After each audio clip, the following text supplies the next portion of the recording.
कोई भाषण की शक्ल में नहीं है। एक शोक संतप्त गणतंत्र के एक अदना नागरिक समझिए या एक जनप्रतिनिधि समझिए, उसकी ओर से कुछ बातें कही जा रही हैं। और सबसे पहले माफीनामा उन तमाम लोगों को जिनकी मौत को भी हम एक्नॉलेज नहीं कर रहे हैं, जो हम जान ही रहे हैं कि वो मारे गए। तो ये माफीनामा सर सिर्फ मेरा नहीं है। मैं इसलिए ये बात कह रहा हूं कि मई के महीने में मैंने 6 आर्टिकल लिखे।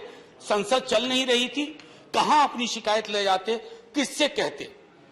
मुझे भाजपा के मित्रों ने, कई साथियों ने कॉल किया, बधाई दी। मैं उनका भी एहतराम करता हूं और कहता हूं कि ये भरोसा इस सदन का है कि हम सबको एक साझा माफीनामा उन लोगों के नाम भेजना चाहिए जिनकी लाशें गंगा में तैर रही थी। किसी ने कह दिया ये, किसी ने कह दिया वो।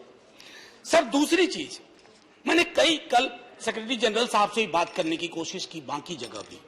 किसी 2 सत्र के बीच में सर 50 लोगों की ऑबिचुअरी आज तक कभी नहीं हुई संसदीय इतिहास में। राजीव सातव की उम्र थी जाने की इस दुनिया से। रघुनाथ महापात्रा जब मिलते थे गले लगाते थे, बोलते थे जय जगन्नाथ। अचानक में वो नहीं है। ये पीड़ा व्यक्तिगत है, आंकड़ा मैं नहीं कहना चाहता हूं, मेरा आंकड़ा, तुम्हारा आंकड़ा। अपनी पीड़ा में आंकड़ा ढूंढिए। एक व्यक्ति नहीं है इस देश में, इस सदन में, सदन के बाहर, उस सदन में जो ये कहे कि उसने किसी जानने वाले को ना खोया हो। सर पीड़ा कह सकता हूं। ऑक्सीजन के लिए लोग फोन करते थे, हम अरेंज नहीं कर पाते थे। लोग समझते हैं सांसद है, ऑक्सीजन पिछा देगा। 100 फोन में पूरे दिन में शाम को बैठ के देखते थे, सक्सेस रेट 2, सक्सेस रेट 3। हमको कौन सा आंकड़ा कोई बताएगा साहब? हमको नहीं, किसी आंकड़े की बात नहीं करनी है। हमें देखना है कि जो लोग गए वो जिंदा दस्तावेज छोड़ के गए हैं हमारे फेलियर का। मैं आपकी बात नहीं कर रहा हूं साहब। आप कहिएगा 70 साल में कुछ नहीं हुआ, मैं उसमें जाना ही नहीं चाहता। ये कलेक्टिव फेलियर है 47 से लेकर अब तक की सारी सरकारों का। क्या बना दिया हमने? मुझे पता नहीं था कि अस्पताल और ऑक्सीजन का क्या रिश्ता होता है सर। ईमानदारी से कहता हूं, मैं मेडिकल बैकग्राउंड से नहीं आता हूं। सुबह से लोगों को दिखता था ऑक्सीजन ऑक्सीजन, रेमडेसिविर। मैं तो दवाइयों के नाम तक शुरू में सर प्रोनाउंसिएशन चेक किए कि कैसे उच्चारण करूंगा। ये हालत है।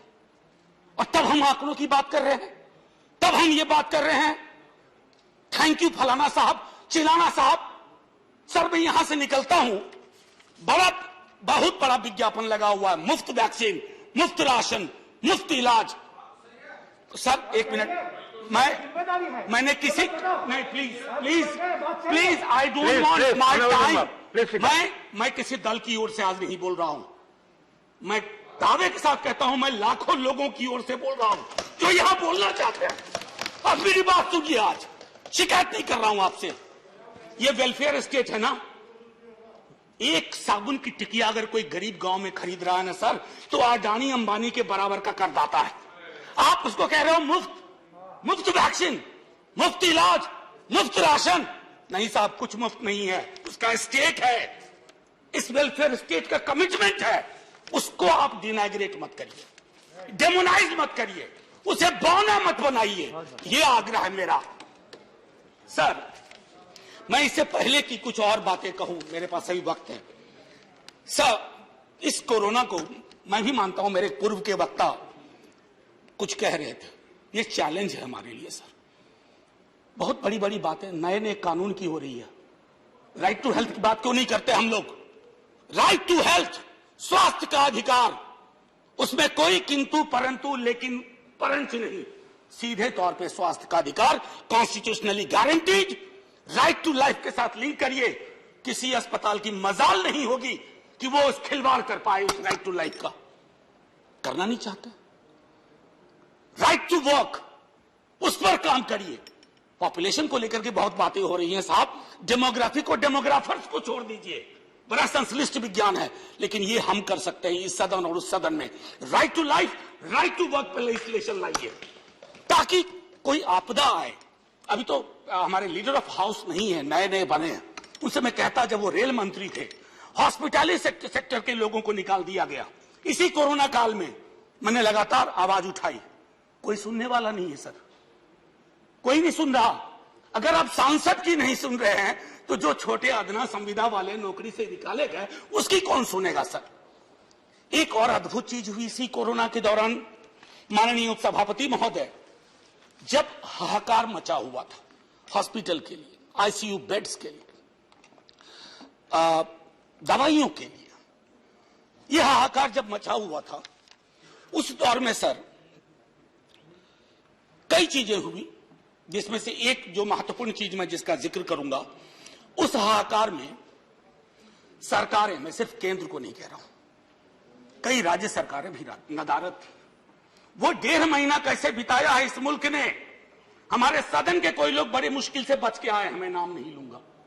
पूरे देश ने वो वक्त कैसे बिताया है, नाइटमेयर की तरह लगता है सर, डरावना लगता है। एक मेरा स्टूडेंट पढ़ा है, वह 37 साल का, हॉस्पिटल का बेड जब तक मैंने अरेंज किया वो दुनिया छोड़ के जा चुका था।